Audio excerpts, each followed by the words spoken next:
pandemic got us into a reflective space and made us look inward to see what we can do for the world at large. As a self expression coach, I became a catalyst for women and started Vani, a one on one coaching program for women on finding their voice, to speak up, to be visible. As a storyteller, I spotted there were many ordinary people amongst us leading extraordinary lives, making a difference to the world, and they needed to be heard. Thus was born You and I with Rashmi Shetty, where amazing personal journeys with their uniqueness and individuality are showcased, a reaffirmation of the fact: open your eyes wider.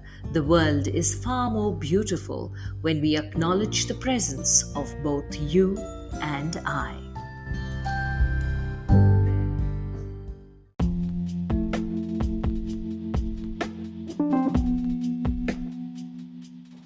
Our guest today is Shivani Kapoor.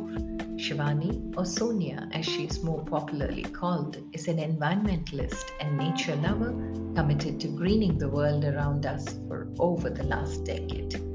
A self taught horticulturist, Shivani specializes in sustainable horticulture. She has been instrumental in making Legend, a 14-acre condominium, into one of the greenest in Gurgaon by transforming a rather barren landscape into dense greenery and planting and growing over 250 large trees. With the active support of conscientious citizens, she has started a project of developing green zones in the green belts of Sector 57. She also leads a citizen movement with 2,000 residents to convert the entire society into a green society which recycles all its waste and contributes nothing to the ever-growing landfills. Shivani is the founder of Marigold by Sonia, a green venture that is primarily into landscaping and greening any space, from a tiny apartment area to large land spaces. Listen in as she shares her journey to understanding how nature has become her caretaker. Hi, Shivani. Such a pleasure having you on You and I with Rashmi Shetty. I read a post by your husband, and it was such a beautiful tribute that he had given for the work that you do.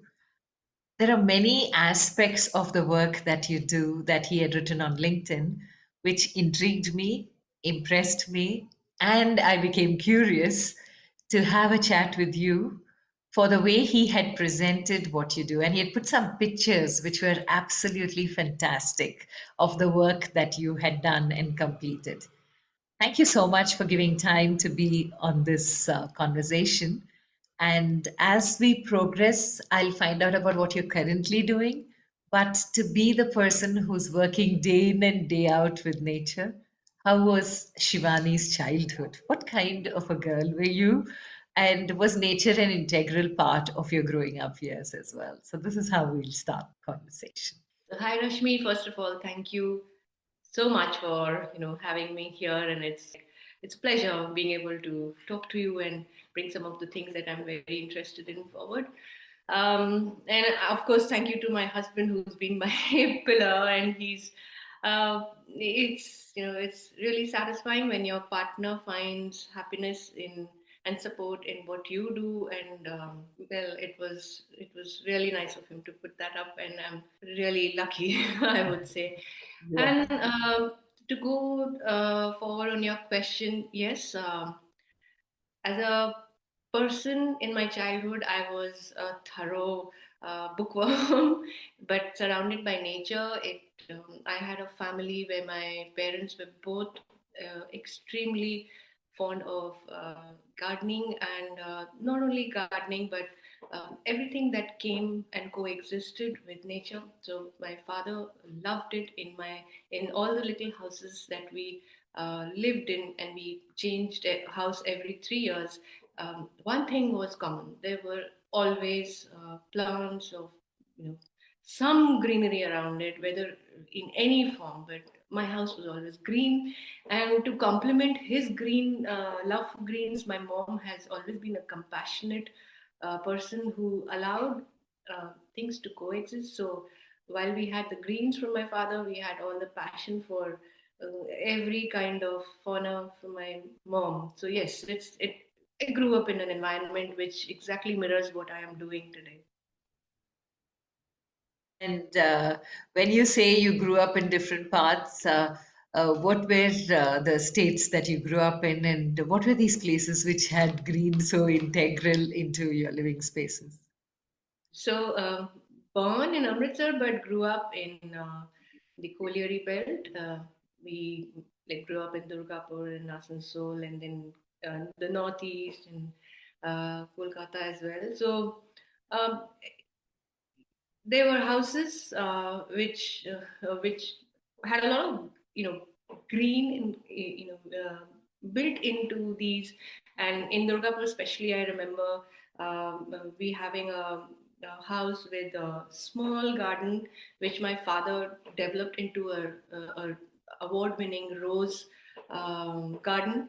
And moving on to the several houses that we changed, we were blessed to have at least a veranda with every house where he enjoyed his passion. And but the best was in Assam, in Guwahati, where um, one part of the house was attached to a lake, and we had a forest right behind the house. So that was the best memory that I have of the wonderful greens that surrounded my house. So, but yeah, this what I grew up with is not even half of what my children see around them today. So I have very lovely memories of those houses. I know, I know. And I'm sure being in the midst of nature somehow calmed you as a person. So, how were you as a little girl as far as studies was concerned? What were your plans as a little girl to grow up to do what? Because, as little children, we have ambitions and dreams which change every year, maybe every week. So, what were some of yours which uh, kind of helped you trace your path into the herd, along with the herd joining a group because the rest did it, or you took your own path and just followed your passion? So I was no different from the other children. I was a good student, and for the longest time, I wanted to be a journalist. If you ask me today, I had no reason, but I did want to do that because I love reading. Apart from nature, I think my second love is reading books. I'm the best gift for me would be giving me a book. So, journalism was what attracted me when I was a kid. But then, like you rightly mentioned, we change our things as we grow up. And one of those growing up things is also to fit into the gang that you hang out with. So everybody was doing CA, and I was like, how can I be left out? So I joined CA, and for the longest time, I worked in BFSI. But this connect with nature kept happening on the side. I did a lot of freelance work, worked on a lot of things with the local governments, the RWAs, and for years, I did it without realizing that this probably is my true calling and nothing else.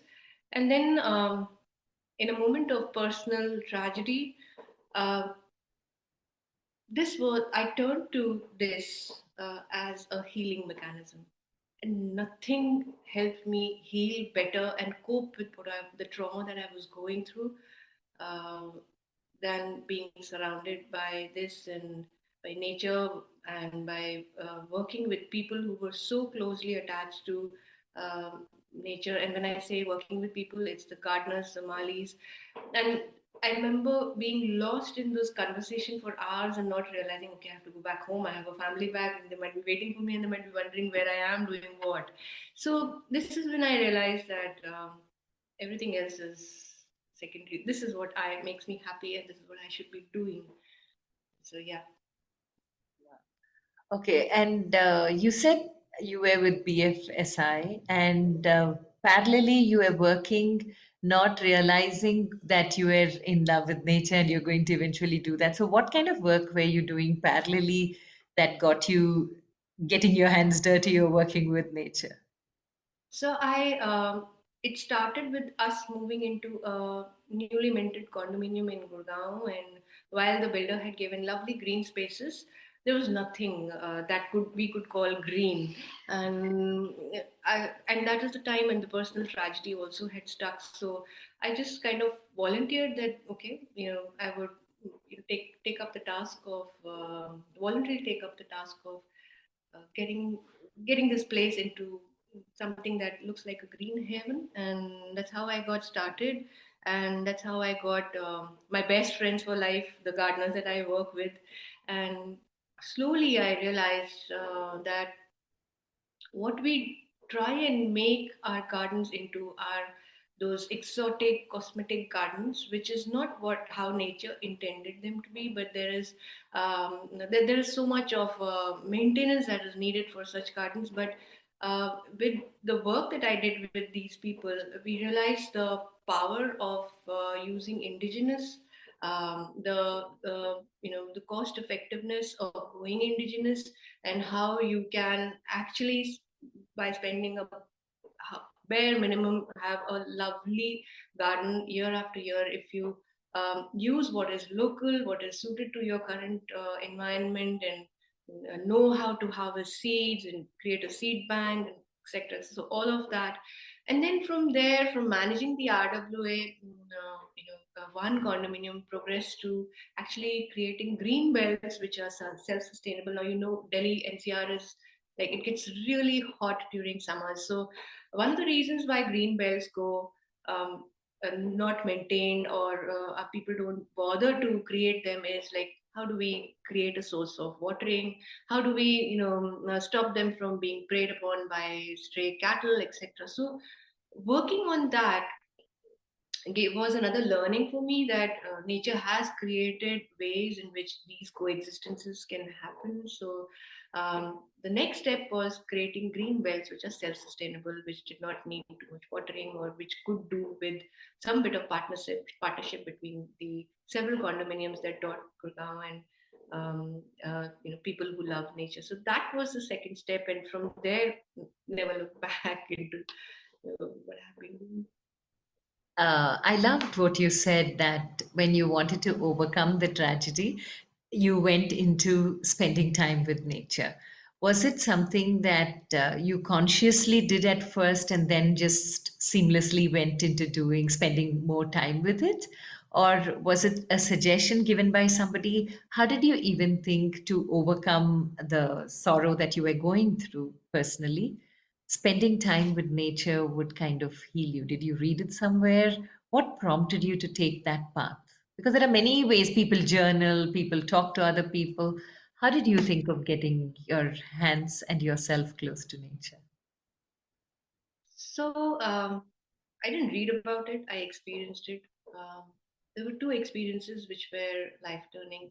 One was a short visit to this forested area where I sat underneath a tree and I had this moment of enlightenment, whatever you say, where I felt that there is nothing more stronger and resilient than nature. Um, and another was a simple experience that I had with a plant that I brought back home.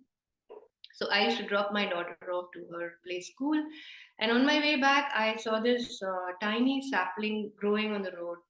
And I thought in my mind that probably it'll get trampled, mar jayega. So let me just bring it home and see how it goes from there.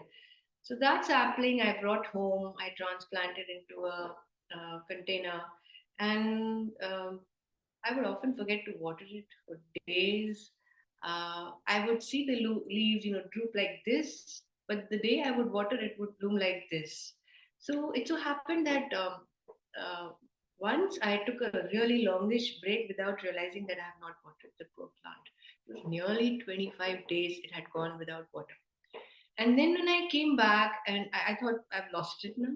I came back and watered, and it bloomed again. The leaves were back again within a day. So that really set me thinking. If a small plant can, hold itself against so many adversaries that it's going through, what stops me? I have a functioning brain, like a high level thinking. Why not accept what is going on and make the best of it? Like the plant is making, it's probably waiting that don't give up. There will soon be a time when you will get water. She will not forget. She will come back and hold you. This is what was a big learning for me. And eventually, I took that plant and planted it in one of the gardens that I know. I used to take care. And today it's a big tree. It's a nice flourishing tree. So that lesson I tell my children also, that if you hold on to whatever is happening in your life, thinking that this too shall pass, you will be like this tree. It went through several uh, difficult stages, and because it didn't give up, today it's got its place in a garden where it flourishes, it's flowering, it has fruits, all because it didn't give up. It was resilient. So resilience is the most profound lesson that I learned, and I strongly believe that for anybody looking to heal, nature is the best that you could do. And I didn't have to go to expensive therapies, this, that, nothing. It's just happened. This story I often tell my children, that this is what you should learn and not give up at all, ever. Mhm. Yeah, actually, when you have living proof, I think the story is far more effective as well. Because everyone to whom you share the story, if you show them the tree, they know what is the story behind it. And I'm sure for many such plants and trees around us, So Rohit there just are mentioned stories like this. Rohit has mentioned that plant crash. It actually, the whole thing came out of this, because most of the times we think, okay, it to mar raha hai, we trash. Most people who get house plants, or Yeah, yeah, yeah. they don't realize that what you think is dying is actually trying its best to survive. If I even give a tiny bit of support, it springs back. And I tell you, it's incredible how I have seen the the most, the hopeless of plants, like if I call them that, the ones who are, the people actually say, "You to bachi nahi sakta," springing back to life just by, you just by coming into an environment where they feel that, okay, I've reached a place where I know I will be taken care of. They they really fight to survive, and I have seen the worst cases spring back to life. Mm. So from that incident at plant crash, thing came up where at my home, any and everybody is open to leave behind a plant. You want me to nurture, bring it back to life, we do that. You want me to keep it forever, I do that. But I've learned my lesson. Do not give up on anything. You know, you do your best, and I'm sure it'll fight back. So far, it has been true. So so beautiful. Okay, now we'll go back to the professional Shivani, to the work, and this parallelly gave you a lot of healing that you were doing, the work with uh, uh, the nature, the healing process. It gave you a lot of calmness, and it helped you. But what gave you the courage to, and what prompted you to give up your professional life that you had all set to move into a space where you're completely and literally dirtying your fingers with soil, nature, and making that your profession? So here I'll go back to that old saying and reverse it a little bit. Every successful man has a woman behind him. I would say every woman like me who gets to follow her passion is probably has a husband like Rohit firmly backing her up. So he knew that this is what I really wanted to do. So just before COVID struck, he actually told me that why not? I am there. I'll back it up thoroughly. It's okay. I mean, at least try, try to karo. You shouldn't have that regret in life that I never tried. What worst? You would not succeed commercially, but at least you will have it that I I Right. did try. But he was one pivot, but the other one was all these gardeners that I worked with. Unfortunately, several of them lost their jobs, and uh, I wanted to do something to help them get employment, or at least something that keeps their home, at least the home fires burning. So Rohit then told me, see, listen, you will be helping them either ways. You will be helping them financially. Then why not try take up, at least reach out and try take up some work or project in this way, either this way or that way. You will be helping them out financially. Just think that they earned it. They might feel better that they've earned it and not taken a not taken a favor from you, which struck a note. And since I had already had a reputation, if you say, that um, I successfully had turned green, like barren patches to greens, and people had seen the commitment and passion despite having a job and the responsibility of a caregiver at home, and they had seen me work like that. So getting No, my no, first 1 minute, 1 minute. Oh, so apart from your office space, you started doing it for other spaces as well, parallelly while you were working? yes, all freelancing, all pro bono. Oh, okay. So No, no, but how did you get the first project then? This was part of your job that you were doing when you were creating the green space actually in your office space. But how did it move into getting orders from other people while you're working? So office was separate. I was Yeah, working, yeah. and creating greens was separate. Working with RWAs, working with governments on green belts. So that was running parallelly pro bono with my career. The Okay. Okay. BFSI vertical, and briefly I was also into EdTech.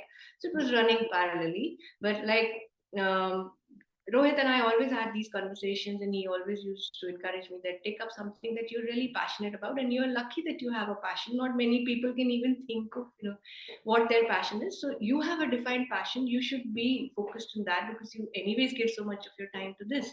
And then this incident happened that the gardeners that I worked with, they lost their jobs. So like I said, I anyways would have helped them financially. So I said, why not take up something and charge for it? I had been working without charging for so far, and he said, use that whatever you want to fund them, and that made sense, and it all worked very beautifully because I already had this a whole set of work that I had done, people who knew my commitment and passion and knowledge, etc. So getting my first assignment or project, so to say, was not easy. I had just had to drop it to friends that, I'm thinking of doing this. And then it all started coming from day one. Uh, I haven't had to look back. In fact, knock on wood, it has worked very well. I, like Rohit mentioned, I don't have any social media page or website, etc. It's all word of mouth, one happy person referring to the other. That's how it. That's how it moved. Oh, wow. Okay, so which means from the pro bono space, you moved into yours as a business venture in COVID period, as Yes. in as recent as 2019, 2020. Yeah, yeah. Actually, Oh. just a couple of months before. COVID hit. Okay, okay. So when you go into a space, Shivani, and you're looking at the space, so are you now in the category of a landscape artist? Is that how people look at you?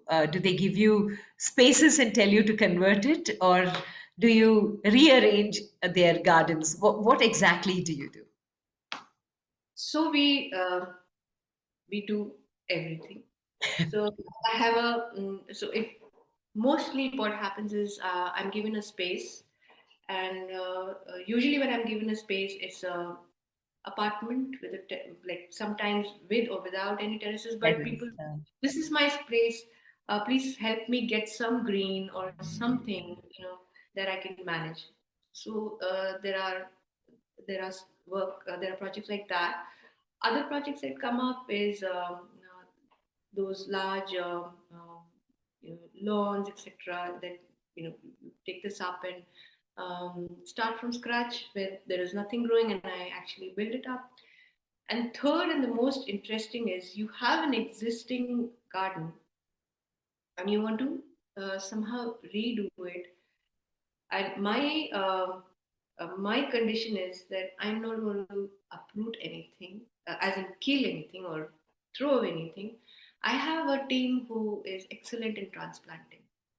So recreating is the most fulfilling, because I'm able to satisfy what my client needs of me, and I'm able to save the green that needs a shift, or that needs to be done, taken back, and I adopt them. So if there is something that is not working somewhere, if someone says I'm not liking the way this tree is blocking my window or this that, so um, I will either adopt it or I will recreate the space so that it works well for both. So everything that is needed is done.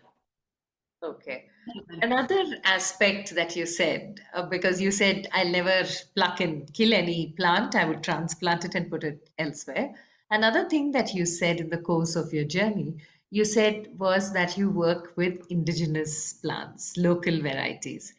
Now, there are some people who are crazy about exotic plants and not the local ones. How do you convince such clients, and what made you realize that local can be made beautiful? So I'll take the second part first. What made me realize that local can be made beautiful is that it is so effortless. So one of the green belts that we converted was, wanted to have flowers, and also flowers which support the bee and the butterfly population. And while the aesthetics come from me, I completely listen to the advice given by my partners, because they are the ones who are closely working on this and have years of wisdom which I cannot possibly replace. So he told me, Didi, and they call me Didi, that Didi, ye karna hai na. So the easiest thing is hum sarso lagate hain, a patch with sarso. And then he said, there is this, आप लोग सब gulmohar, you really, everybody wants gulmohar, but it's a tree that has very weak branches and it's not fit to be used as a parking lot ka tree. This is something which is local. He mentioned a thing, and ये लगाएंगे ना तो it'll be flower throughout the year, effortlessly it'll flower and it'll look beautiful.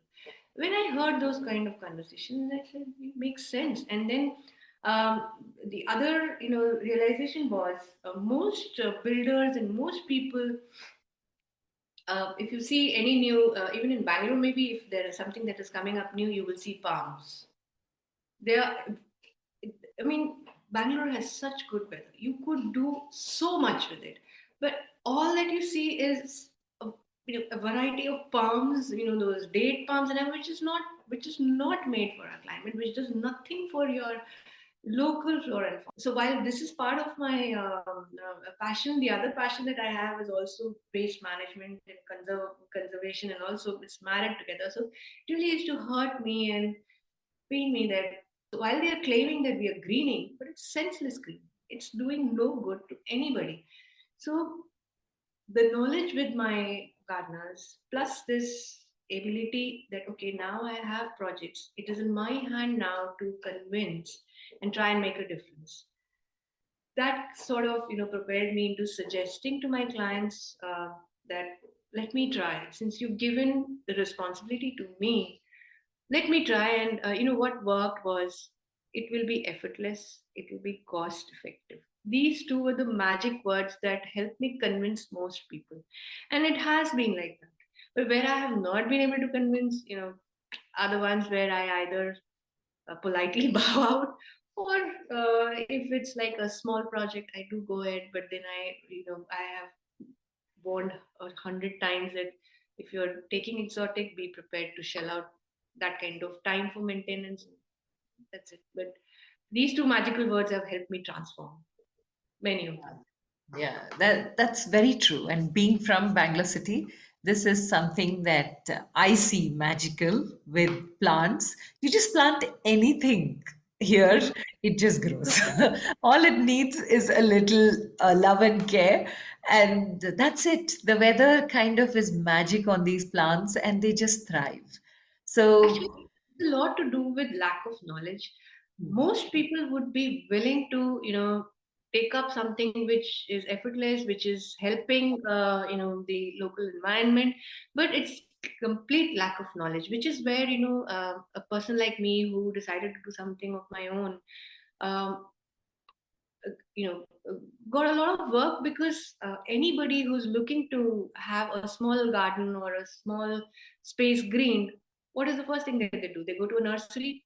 The nursery guy, acha bhaiya, I have this space, ye lagana hai. He'll pick up the most exotic stuff and said, sir, ye laga lo, this is great. And then you'll end up trusting him, buying, and then after a few months probably you'll realize, oh ye to mar gaya. Then you'll blame yourself that possibly I didn't take care of it. You would never think that that guy gave you the wrong advice.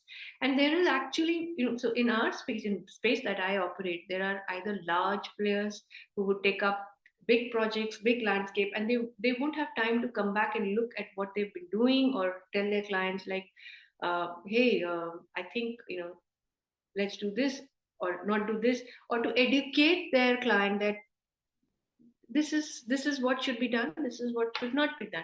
So that lack of information is probably the biggest hurdle, uh, where people don't accept natural things. But there is only a minuscule percentage who really are into, I want an exotic thing. So slowly through my work itself, trying to educate, and people are willing to listen. That's a good thing that I started. I know. It sounds really good as well that people are willing to listen. And when it comes to plants, they say that if you talk to your plants, they heal, they grow. In fact, plants that are spoken to with a lot of love, affection, bloom a lot better and really are at their greenest best. Have you seen this work with any plants that you saw difficult to grow, that you started speaking to them and talking to them and noticing that they actually respond? I completely agree with this. I think anything that is alive is very perceptive, including plants. They perceive that they are valued. If they perceive, or if they have, if they can sense that this is a place where I am safe, where I am valued. And I tell you, even if you forget to water for days, or don't take care, or don't fertilize, they will survive and they'll bloom, because they know that they're in an environment. They can sense it. So what you're saying is completely true. I mean, I wouldn't say ki go ahead and talk to your plant every day, or treat that, but give it a safe and a nurturing environment, and I kid you not, they will try their best to have that bloom which will warm your heart. I have experienced it completely. It is true. Okay. And coming to the people that you're working with, the natives who know each plant, who know what will really do well in which city and which temperature. What have been some memorable moments for you, Shivani, while working with them, which were your biggest ahas that you're so grateful you found this team of people? Lots of them, but what really struck me was I was working with them in peak Delhi NCR heat, and while I, come from a background where I'm privileged to have health, food, this, that, everything, it was becoming difficult for me to stand in the sun. And these people who I was working with effortlessly went about doing their work. And I was like, you know, don't get me wrong, I'm probably eating more nutritious food, etc., etc. But you're the one who's managing 10 times the kind of work that I'm doing. How? Aisa kya? What is it that makes you and me so different?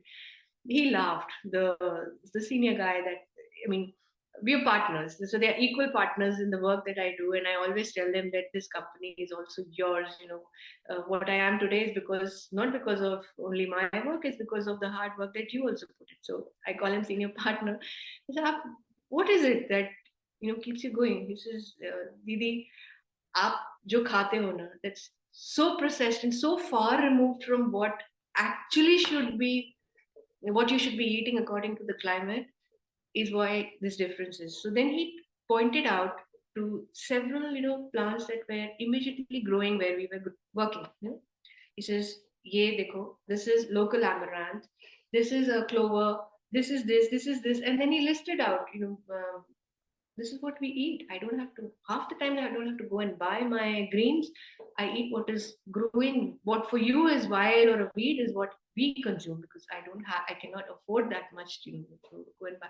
So that makes a difference. That makes us very resilient, because we are so connected to uh, what the local produces. So we keep better health. We are able to work in this heat, and that was a turning point for me as well. Like the whole indigenous bit, so this is fabulous. Like this is knowledge that needs to be shared. So this is one thing that I was a is a very profound memory which I'll carry forward forever. That you can have good health without spending like a lot on XYZ leaf, or the local, whatever the current fashion is. Am I eating X greens, or am I eating Y greens? Or if you stick to what is locally available and eat what is in season, you are in best of health. And nothing else is needed. So this is one thing that stands out completely in the work that I have done with them. Yeah. And since you started your work in the pandemic also had a lot of heart-touching stories. So, since most of your team had tough times during the pandemic, are there any stories that from the team you learned on how life itself can be handled and seen better? So I started just before the pandemic, and uh, in between we had completely shut work and everything. But it was so heartwarming that despite me telling them to you know not risk, and mine is a perishable business, so I grow a lot of plants myself. Uh, i never i never really expected them to come and take care, or I said, nothing doing, everything is shut down, and they all live locally. You please take care of your health first. But you will not believe, they took turns to come and see that all the plants that we had so lovingly grown and nurtured, not a single one died. And that was so heartwarming for me, that more than anything else they cared for uh, these they called it कि इनमें भी तो जान है, नहीं देखेंगे तो मर जाएंगे, like using their language. So the passion, they treat them like babies, and which is why they get rewarded when they so carefully plant them. Touch wood, the success ratio has been so good in transplanting that now I can safely recommend, okay, you need something to be brought from your, someone is moving from house A to house B and has a plant that has been there forever and you're attached to it. That's something which I very safely tell them, okay, we'll get it done, we'll get plant A to your new house, plant B, because this team of mine is so connected to their plants and sees them as another living soul rather than just a stock that we use in our business. That was very heartwarming for me. Okay. You spoke about a plant creche. Now, how was that born? What gave you the idea for that?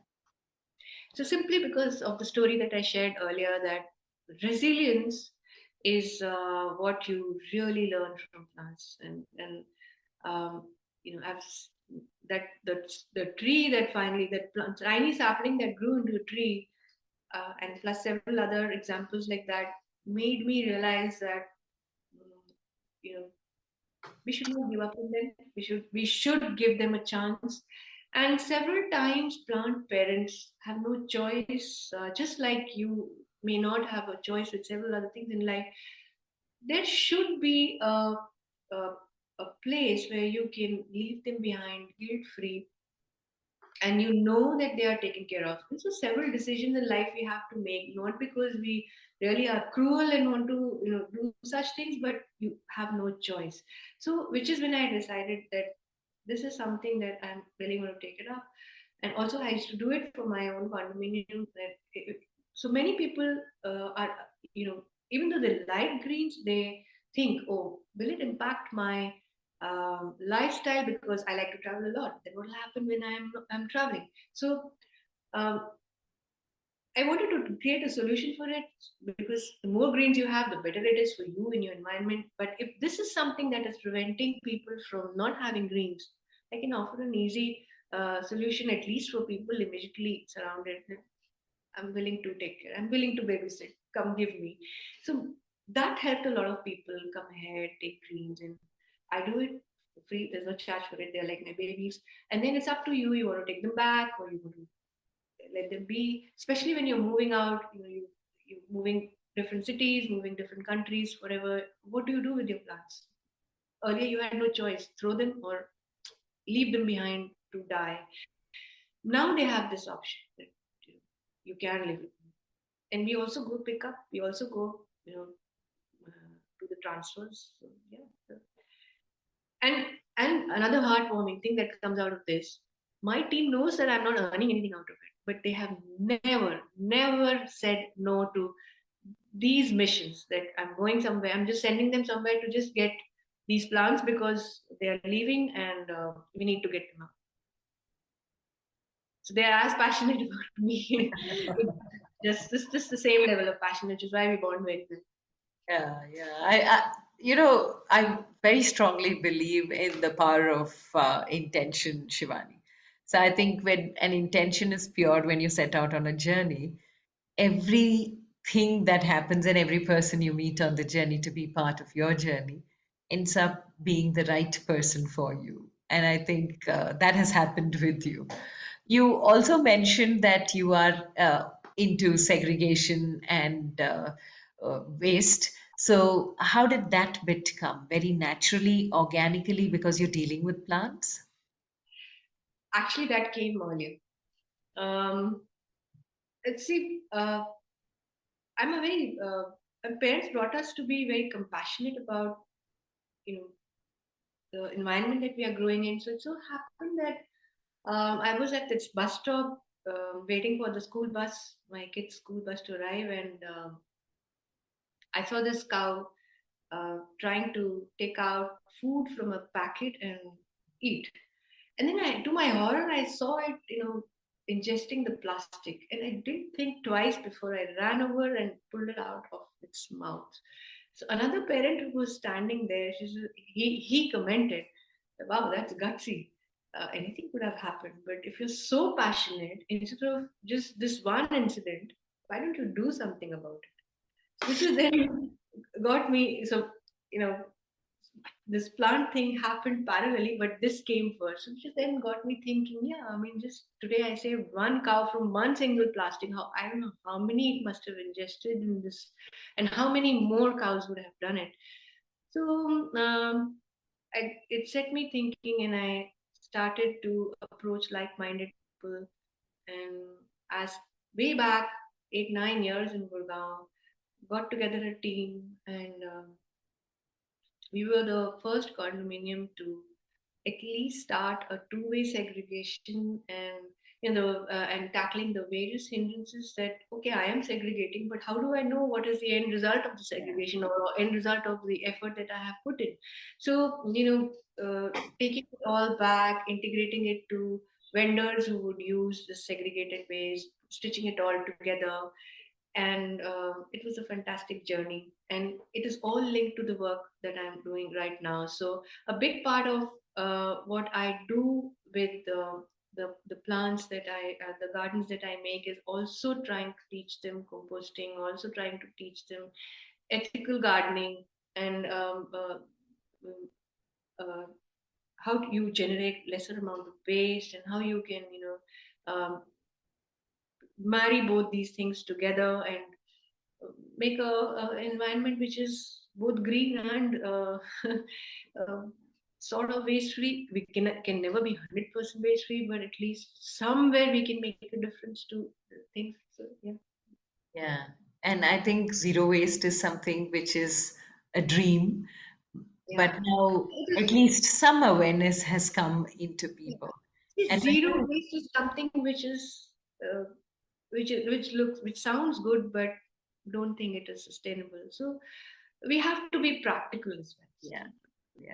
You need to know what is absolutely essential, and you need to know what you can do to at least achieve some bit of you know, you know of what you can do, but not be so hard to do zero waste. I'm not going to, for example, I'm not going to do anything that it needs plastic. It's not possible. The lenses that I'm wearing today is what plastic. So it's not. It's you cannot cut out everything from your life, but there's a lot that you can make in changes in your daily lifestyle, which make a huge difference. And I'm sure with your team, which is completely local, uh, their lifestyle is something which could be almost zero waste in the way they consume, with the way they live. Uh, have there been lessons of waste management from their lifestyles that you picked up, or locally something? Because, when a tribe is indigenous, there's so many secrets of being sustainable and close to nature and making nature a part of your living process, because those indigenous tribes definitely understand that nature doesn't need us, we need nature. And their entire culture, tradition, and India as a country itself has all of this so beautifully put together, right from celebrating Sankranti to Basant Panchami to Yugadi. Everything is harvest festival, nature, and nature is such an integral part of everything that we celebrate. Religion comes much later. Yeah. So when you live and work with localites, there's so much about their own culture, tradition, and traditional lifestyles, which talk about integrating nature into whatever they do. Have you learned some lessons like that from your team members, which you didn't know before and now has become part of what you do? So I wouldn't say I didn't know before, but yes, reinforcement of the fact that use only as much as you need. So they would go buy for just for a meal. For example, for a meal, I would go buy for the whole week at a time of for 10 days at a time, and land up not using a lot, so wasting a lot of food. From then I've learned, because now that I'm into it and grow my own plants and see how hard a work it is, they have taught me this lesson that it is so difficult to get produce, you know even to get a batch of tomatoes is so much of hard work. They have they have repeatedly drilled this into me: do not waste food. Jitna chahiye, buy only that much. So that is one big lesson learned. And eat simple.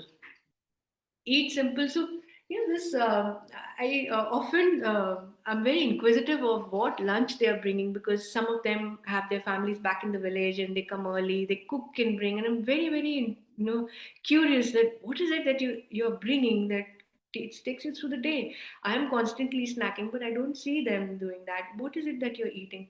Sometimes those simple chutneys and rotis, and just the way they cook it, or the ingredients that would make it so powerful that those those those food recipes, etc., is another learning that I try and incorporate.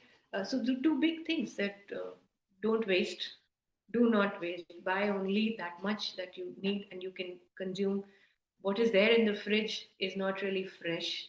I know people would debate on this, but eat fresh. Aaj kharida, aaj banaya. Eat, eat fresh. Yeah, don't store and eat leftovers 2 days later. They firmly believe in this, that it's not right to eat leftovers. And the other thing is this: eat the power foods. I mean, some other day, some other conversation, I would share recipes maybe of the power food that they consume, which the health freaks would take it up, lap it all up. That acha, this is something I didn't know. Yeah, yeah. And when you're talking about your team, it seems very clear that there's so much an integral part of who you are and the work that you do. So the trust factor is an important factor when you work like this. Since it was the most difficult part of most of our lives, COVID times, were there some stories or the loyalty element of your team which got reflected during those tough times or during your work times that you have seen how they've gone beyond the call of duty? Like I mentioned, nobody asked them to come take care. So I have a small patch where we grow. Yeah, yeah, Nobody, I never told them to come. But the loyalty, uh, you know, the fact that it's going to cost Didi her money and whatever, make them come, risk and come and take care of stuff. Plus, when you say loyalty, see, I'm here. I've come to Boston to drop my son off to college. My entire work, including the financials, etc., is being handled by them. So I can safely hand it over to them. And because the understanding is that it is as much your business as mine, hum together jitna karenge, that will be how much we can be successful. So uh, so many times on projects, and I'm not just taking COVID period. So many times on projects, there are people who offer to pay a lot more and say, stay back, do yeah, this for me, do yeah, that. Not once, not once. To the extent that sometimes, like when I mentioned that I grow a lot of plants, but there's some stuff which I have to buy. So I have had my vendors tell me this, that you are lucky because जब bill बनाते हैं, I often ask your people that shall I hike it up? This is cute to if I earn 10% from you, I will lose face in front of her. I'd rather not do something like this and spoil my relationship. I'm okay earning what I have. I don't need any extra from you. yeah, So that is the level of loyalty that, knock on wood, is how I see. And seriously, it wouldn't have been possible for their commitment to me. yeah, So yeah. This is so beautiful as far as the team is concerned, and this is something you cannot buy. You need to earn with your team. I've been working with them for nearly more than 10 years, and Yeah, uh, we are very thick together. yeah, yeah. And that trust and camaraderie is something that comes with over the years with experiences, it gets stronger and stronger because breaking it is the easiest thing that can be done, but sustaining it is something which is a challenge sometimes, especially when there are difficult periods. Also, like I mentioned, it's never like I'm the boss and you are my Yeah, employee. That relationship I have never set. And it gives me immense joy in giving them new experiences. Like I remember when we finished our first project and it went off very well, I took them out for dinner and they were like, that's an experience which you know they probably never had. And they were like, are you sure you want to take us to this place? Hum table pe baith ke-" I'm like, what's wrong with you? This wouldn't have happened without you. So yes, you're part of who I am. You will be a joint, we will jointly enjoy all the fruits that we came. So, yeah. So so that's when I mentioned enjoying a samosa with them or chai with them. That's actually true. yeah, this is so beautiful. And as you're talking about them, one thing that comes to mind is there are a lot of times when we do self reflection, but sometimes we are so busy being busy, work around us, that there's no moment for it. But 2.5 years back, the whole world went into a lockdown and we were forced to reflect. Each one of us took our own lessons from nature because she was our biggest teacher at that point. And very clearly, she showed us who's the boss. Yeah. So, you are somebody who works closely with her. What were your reflections from the pandemic? Simply that nature is super powerful. And to mess with it is to mess at your own cost. That was a very big learning. Secondly, time is precious.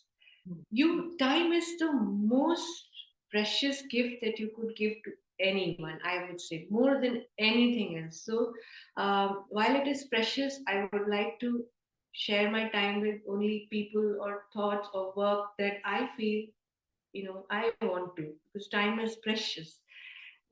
That was a realization. And also that people have, from the work perspective, that people have consciously decided to connect back to nature. Hence, the scope of my work has grown immensely. There are now, mostly inquiries from smaller apartments, and how can we have a nice green space because it helps me calm down. So people have realized that nature is all powerful and time is all important. So those two were the learnings for me, that time spent with people who I want to spend time, my team, my family, and the relationships that you forge through your career or your friendships. The most valuable thing that you can give to them is time. That is what I learned from the Bible. Yeah.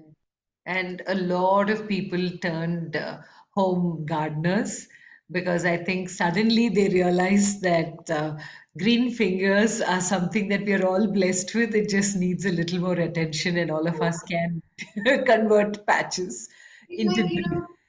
yeah, it's like raising a baby. You learn, but I would say give the plant, give your green baby a chance. They are resilient enough to bounce back. Don't just give up. Try. And the biggest mistakes, that is just taking this time to probably let you know that plants, most greens get impacted by overwatering rather than underwatering. That is one lesson I want to leave your listeners with, that you would land up killing more by trying to be overprotective, over affectionate, just like we do with our kids. Too much of being a helicopter parent is not good for your child. Similarly, it is not good for your plant also. You if you drown it with too much, it is not going to flourish. But if you let it bloom, give it its space, and just like for any relationship, you need to understand how to communicate, and you give space. It's the same thing with your plant. You watered it today. Every day, take some time off to see how it's doing, and try to understand, its growth cycle, etc. Invest time in it, and I'm sure you'll have a extremely fruitful relationship with your green baby. But if you think that just being overprotective, or I must put like X fertilizer or Y stuff, is first build your relationship. And I know people might think, oh, with a plant, yes, it's true. First build your relationship, spend time just observing it, how it's growing. You developed a new shoot today, this leaf unfolded today, the bud takes so long to open. Small observations which will get you connected to the plant, and you will understand it much better. And I tell you, all of us will be able to have green fingers. That's given. This is so beautiful. And three life lessons, Shivani, that you would like to leave us with. There's nothing in life that you cannot overcome, and if you find something that heals, uh, nurture it. And nature is the biggest healer. Just try and lose yourself to nature, and it it it will ask you nothing in return. So nothing is that serious that you cannot come out. We leave our the trauma that I went through for some other talk someday. But yeah, if I could come out of it, I think anybody could. Wow. I read a quote which said that to plant a garden is to believe in tomorrow. And this is said by Audrey Hepburn. So I think people like you give us that hope for tomorrow, give us the feeling and the belief that yes, all of us can contribute to a better tomorrow. Because a little bit of green is all we need to contribute, and nature will do the rest. She'll take care of herself. Add back to the other question that you asked, like the universe gives back to you. Yeah. Yeah. I feel that all the work that I did in trying to, actually prevent people from chopping trees or uprooting or trying to green. When I actually started working, I think all of them are collectively showering their blessings. So nature does give, universe will give back to you. So just hold on there, hang in there with whatever it is that is your passion. Have your belief in place, and good things will happen for sure. Plus, if you work with the intention of uplifting those around you, you needn't need you don't need to worry about success. Like, the primary aim here is my team's upliftment. I want to see them in a place where they no longer feel awkward going into a restaurant, sitting with me and dining. So their upliftment is my major goal. So the path becomes easier then, because I know that it's not money that I'm running after, it's something else. So that's another thing that I would share from what I have learned in this journey of mine. It's truly amazing because sometimes the lessons of life are very simple, but it takes an experience for us to understand the profundity of this simplicity. And that's what is the beauty of life. The more profound the lesson is, far more simple to implement in our lives. Shivani, may your tribe increase. And thank you so much for this conversation on You and I with Rashmi Shetty. Honored to have had you on the podcast. And special thanks to Rohit for writing that. And I think the universe planned this conversation because we are not connected on LinkedIn, but I just happened to see his post. So I'm so glad that I came across that post and we met. God Well, bless thank you. you so much, Rashmi. It was a pleasure talking to you. And yeah, I have to thank my husband as well for thinking so highly of me and actually giving us a chance to connect. I'm very happy to connect with you, even though I'm so far away right now. But I didn't want to miss this opportunity to speak about greens and any opportunity for that matter, being with Yeah, nature also. yeah. And I think the message needs to go out there that it doesn't take too much. All it needs to be is your true self to connect with nature. So you said it so powerfully, so beautifully. Thank you so very much, Shivani. God Thanks, bless Rashmi. you and all the very best. You have a good day as well. Thank Bye. you. Bye.